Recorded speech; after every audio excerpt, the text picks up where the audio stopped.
Apostolic letter about Blaise Pascal by Pope Francis following: faith, love, and freedom. As Christians, we need to avoid the temptation to present our faith as an incontestable certainty evident to everyone. Clearly, Pascal was concerned to make people realize that God and truth are inseparable. Yet, he also knew that belief is possible only by the grace of God, embraced by a heart that is free. Through faith, he had personally encountered the God of Abraham, the God of Isaac, the God of Jacob, not the God of the philosophers and the learned, and had acknowledged Jesus Christ as the way and the truth and the life. John 14, verse 6. For this reason, I would suggest that everyone who wishes to persevere in seeking truth, a never-ending task in this life, should listen to Blaise Pascal, a man of prodigious intelligence who insisted that apart from the aspiration to love, no truth is worthwhile. We make truth itself into an idol, he said, for truth apart from charity is not God, but his image. It is an idol which must in no way be loved or worshipped. Pascal would thus shield us from the false teachings, superstitions, and libertinism that avert so many people from the lasting peace and joy of the one who desires that we should choose life and good, not death and evil. Deuteronomy chapter 30, verse 15 and 19. Yet, the tragedy of this life is that we, at times, fail to see clearly, and as a result, we choose poorly. For we can't savor the joy of the gospel unless the Holy Spirit fills us with His power and frees us from our weakness or selfishness or complacency and our pride. What is more, without the wisdom of discernment, we can become prey to every passing trend. That is why an appreciation of the living faith of Blaise Pascal, who sought to demonstrate that the Christian religion is venerable because it truly knows man, and lovable because it promises true good, can help us make our way through the shadows and sorrows of this world. An outstanding scientific mind. When his mother died in 1626, Blaise Pascal was 3 years old.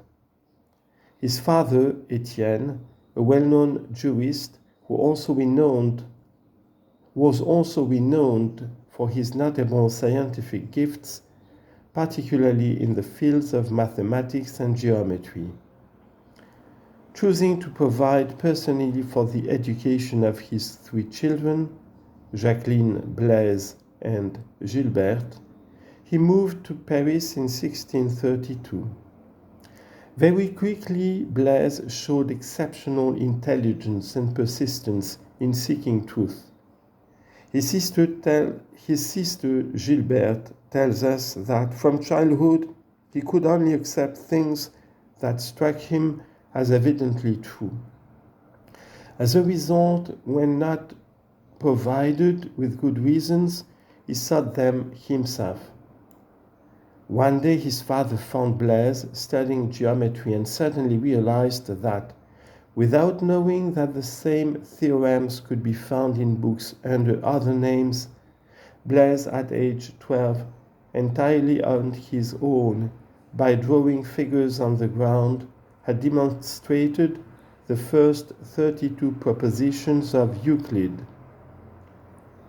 Gilberte recalled that their father was astounded at the depth and the power of his intellect. In the years that followed, Blaise Pascal worked intensely to make his immense talent bear fruit. At 17, he was in communication with the most learned men of his time. In quick succession came his discoveries and his publications. In 1642, at the age of 19, he invented an arithmetic machine, the ancestor of our modern computers. In this regard, Pascal speaks to our own times, for he reminds us of the grandeur of human reason and encourages us to employ it in understanding the mysteries of the world around us. His grasp of mathematics, the ability to understand in detail how things work, would prove helpful to him throughout his life. In the works of the eminent theologian Hans Urs von Balthasar, he trained himself in the precision appropriate to mathematics and natural science as such, so as to attain that quite other precision appropriate to the realm of being and to the Christian realm. Pascal's confidence in the use of natural reason, which unites him to all seekers of truth, enabled him both to acknowledge its limits and to be receptive to the supernatural reasons of divine revelation, with that sense of paradox that was to find expression in the philosophical depth and literary charm of his pensée. The Church expended as much effort in demonstrating that Jesus Christ was man against those who denied this, as she did in demonstrating that he was God, and both were equally evident.